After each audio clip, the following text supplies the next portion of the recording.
Today's video is sponsored by me. Yep, it's about time I bring up one of my own projects. Every month, I'll be releasing new homebrew packs for D&D 5e up on my Patreon. Whether you're a fan of anime, D&D, or both, the materials look and play like official content, and can easily be brought into whatever campaign you're running. Although the homebrew is based around anime, the materials are written in a way that could make sense for any game. And for all you weebs out there struggling to add anime into your campaigns without being cringy, I'd say this is the homebrew for you. The packs are available right now on Patreon, a link in the description. I've been a part of the D&D community for almost 4 years now, and from the moment my D&D starter set came into the mail to now, one thing has been by my side the entire way: the D&D community. Now, 5th edition D&D had only been out for 2 years, and due to the general idea that 4th edition was a hard system to get into, it wasn't until the next version of the game would release that the general population would start to pick up on it more. So, with the 6 years that 5th edition D&D had to make its impact on the world, posts would be made online of epic gamers playing their sessions, creating characters, discussing world building, and so on. But while D&D was still trying to find its groove in the community, so many other tabletop role-playing games had already existed and been out for much longer. So why was D&D 5e the most popular choice out of the rest? The biggest factor was on how easy it could be to jump in and start playing the game. 5th edition D&D was praised for being one of the easiest to learn versions of D&D. To some, that was seen as an issue, as the advanced mechanics of older editions made playing the game a lot more mechanically engaging. The people who enjoyed the more advanced version of D&D would move on to enjoy playing Pathfinder, D&D's distant relative, while many newcomers to the scene would end up choosing D&D 5e, and for good reason too. Many people who would eventually join the D&D community would rarely, if ever, play the actual game. I asked a question a while back just to see for myself what the numbers were, and almost half my audience was new to the game. What that means is, just because you don't play D&D doesn't mean you aren't part of the community. My friend RT at the time had never played Dungeons & Dragons before in his life, and his only exposure to the game was through social media. When I eventually got him into the game, he picked up on the rules insanely fast. D&D is the easiest system to both run and play, and when people begin looking for tabletop games to enjoy, they approach D&D for that very reason. That isn't to say it's not work. Learning a system for any game takes time and a lot of reading, but for D&D's case, the rules were simple to explain, which made playing games less about numbers and mechanics and more about the fantastical adventure. It kept people's attention, it was noob-friendly, it made sense, it was simple, and it worked. The second aspect of the D&D community that makes it so appealing are the people themselves who are a part of it. Since becoming a content creator on YouTube, I had a chance to see for myself just how close the biggest contributors of the fanbase were in terms of relationships. Everyone's just so wholesome, and when I asked them for their opinions on the D&D community, they gave me some insight on their feelings. Puffin said that tabletop RPGs can be tough to learn, and what made the fanbase of D&D so helpful is the hub they've created around the game, helping people learn through stories, character designs, and commentary. Dingo was psyched about how open the D&D community is to both new and veteran players alike, and Z linked me to one of his older videos where he talked about how playing D&D, writing campaigns, sharing stories, and creating art were all amazing aspects of the game. The community has so many different ways for people to share their experiences, and actually playing the game was just one of many ways to be a part of the fanbase. What everyone had in common was the idea that any form of creativity was accepted in the D&D community. The people involved were inviting of new players to the hobby, and because of that, the basic rules of the game could be easily shared and explained to those newcomers through other members. It was a type of cycle that made D&D unique, which worked wonders for growing the fanbase. Now, another subject that I wanted to mention was about the types of content people generally make about the game. But while writing that section, I started to go way overboard with discussing how hard it can be for content creators to share their ideas. World building tips, character builds, homebrewed classes, stuff like that can often be too complicated or boring for a lot of people. For example, here's 2 videos I made in the past, using D&D feats for infinite knowledge on the right, and what your favorite race says about you on the left. One of them got way more views than the other, and for an obvious reason. The races video was easier to understand, yes, and my original thoughts were that unless you were making a certain type of content for the community, your voice wouldn't be nearly as heard. But that was far from the truth. At the time I was writing this script, the video on feats got around 60,000 views. Now, yeah, the races video was higher, but 60,000 people? What I'm getting at is even though some content may be hard to understand, a good amount of people will still watch it. For newer players, it can be a huge learning experience, something that easier to understand content just can't explain. Now, to no surprise, the largest branch of the D&D community is the Storytime creators. They're able to take everything great about D&D and mold it in a way that anyone could understand.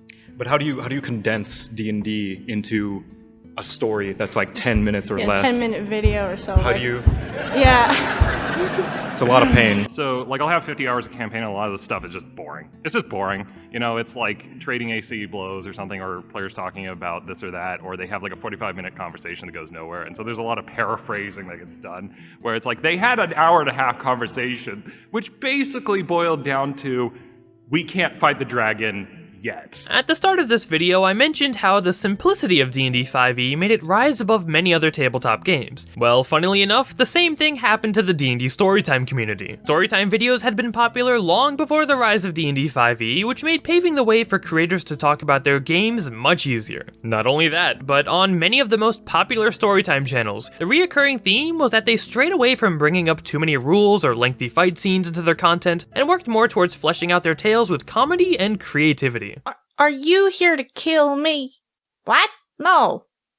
Wait, yes. Another big factor in the Storytime community's success was how well they could talk about homebrew in their content. For anyone unfamiliar, homebrew is a set of custom rules and materials that players can create for their games. And seeing as it offered more ways for veteran players to see D&D, and gave newer players the idea that the game was truly a tabletop experience with infinite possibilities, the path these stories took was a perfect balance for the D&D community, which is why a lot of new Storytime channels have been sprouting up as of late. I personally still feel like there's not enough Storytime animators currently, and if you want my honest opinion, now's the time to jump on the D&D bandwagon before things start to get crowded. But once again, what me and many other members of the community all agree with is the idea that D&D allows people to be creative in ways that other communities don't. That the proverbial open waters of the fanbase are still so unexplored that anyone can show up and make a name for themselves if they have something unique to share. Now, I don't want to end this video on a sour note by saying only D&D Storytime videos are good, and because I know the smaller details tend to go over people's heads, I'll leave it at this. Years after releasing, D&D 5th edition is still finding its groundwork on social media. The pastime has so much untapped potential still waiting to be discovered, and a big reason why both me and the rest of the D&D community got into making content in the first place was because so much stuff just flat out didn't exist before. For a game that's 46 years old, the community has grown the most in the last few years, with the help of content creators that took the first steps forward. Everyone in the fanbase is so accepting of new members, and because so many of them are inexperienced in the game, getting them up to speed with well-written guides and creative stories is the best way for the fanbase to grow. Thanks for watching up until now, guys. Don't forget to like and subscribe, and I'll see you all in the next video.